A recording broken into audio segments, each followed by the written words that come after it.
We are controlling transmission. I was just about to say what's up with my nigga Rusev. Nothing. He's on Twitter saying, "Yeah, I want to be booked." Oh, that's where he at? Yep. My man is the new age Dennis Stamp. Yes. Well, hell, who is it? Andrade El Idolo. Yeah. You haven't seen him either. He punched Sammy Guevara in the face, and they've kept him off TV. I don't no problems. I barely know Andrade, just only because he fucks with Charlotte. But outside of that, I'm sure the Sammy guy had it coming because Andrade was in WWE. That's the only basis as to why he's in the right. If you knew who Sammy Guevara was, you would have been like, I would have punched him for you. Cannabis Connection in the house. 420 boys in the building. For the Extreme Retro Review for ECW. March 6th, 1997. For those who have the coveted, illustrious, and highly sought after tape trader version of this show, you will know that 53 minutes and 26 seconds were disclosed to you, the pure chosen few, who get to watch Extreme Retro Review number 256, unedited in its greatest glory. For those who watch the show via the WWE Network, which is now leased on Peacock. Come on, somebody. My partner in crime to the right of me will tell you his thoughts and views of the show, as well as the time from the streaming service that leases the streaming service that you subscribe to. Yeah. And also the service that had Elimination Chamber last night that you enjoyed. For free! And also the service that does not induce seizures, comas, brain hemorrhages, or meningitis. So, for all the people who have jobs and are gainfully employed and will not miss a measly, I think they have a $5 version of Peacock or the Cock. You know what I'm saying? The time for the show was 47 minutes and 26 seconds. And in my 42 years of walking God's green earth, it hasn't been many times where I've known true and pure utter pleasure. But watching this show and watching Terry Funk end up damn near comatose and staggering around like the drunken, bumbling idiot that he is, his true nature came out. Him stumbling around looking stupid. That is Terry Funk, ladies and gentlemen. It just made me so happy to see. I've actually watched it several times in between the previous show and this show. Awesome. What was Hot Stuff Eddie Gilbert doing at this time? I'm not sure what hot stuff Eddie Gilbert was doing. He was probably somewhere in heaven talking to God like, can we please do something about this, because this man is down here running amok. Because hot stuff Eddie Gilbert, my namesake, and the founder of one of the greatest factions of all time, Hot Stuff International, will never stop looking down on us. We start with a Raven promo calling out Tommy Dreamer to pin him and fuck over Terry Funk's chance for the world title as we go into the theme. Yeah. We come back and they play the entire tag match with no breaks. We're talking 20 plus minutes. Oh. Funk gets beaten up and taken out. Stevie comes in and he gets beat up. Peaches gets DDT'd back to irrelevance. Yeah. So gross. With her blue mini dress that she kept trying to pull down so she wouldn't say it.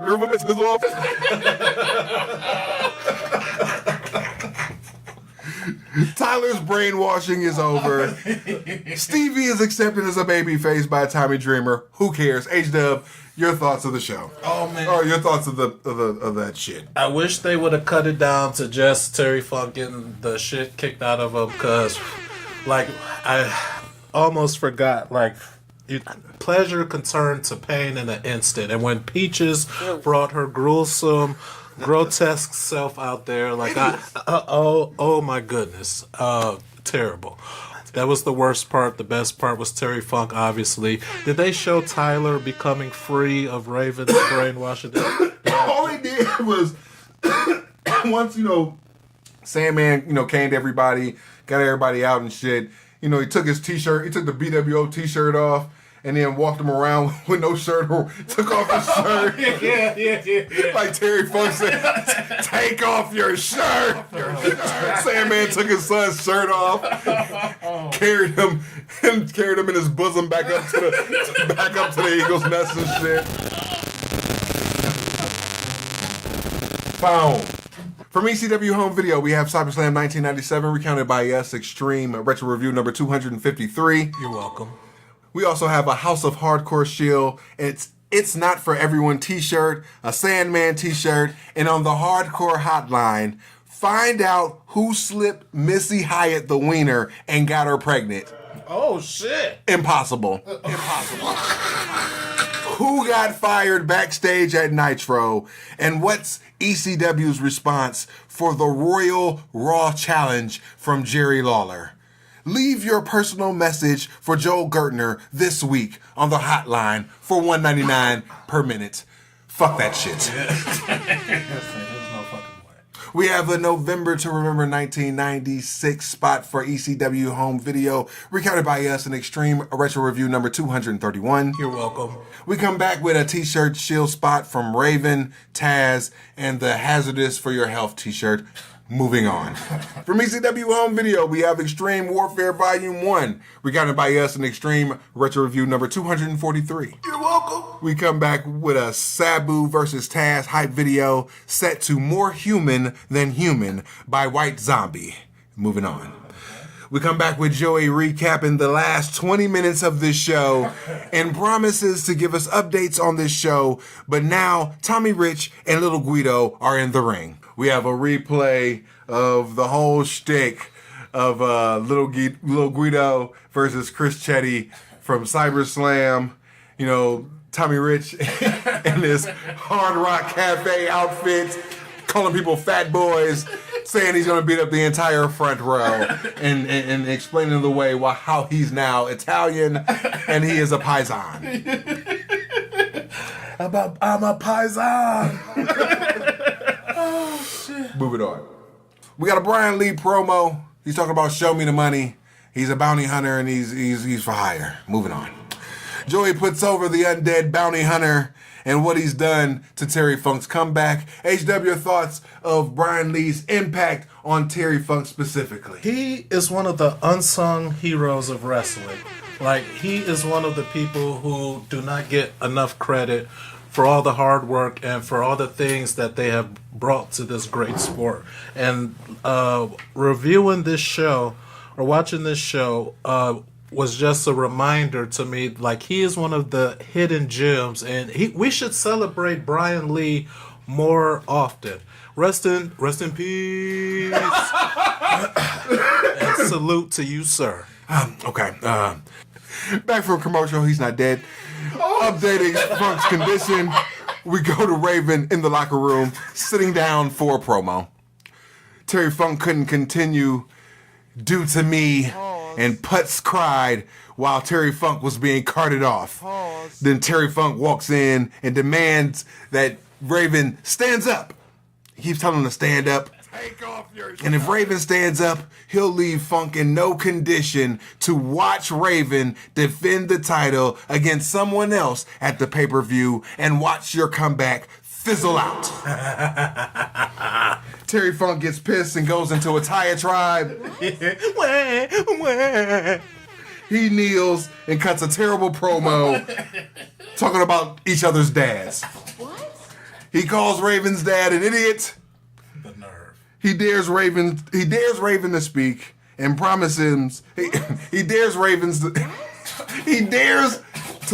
He dares Raven to speak and promises to beat him for the belt. It was completely awful. HW, your thoughts? I was about to dare you to speak.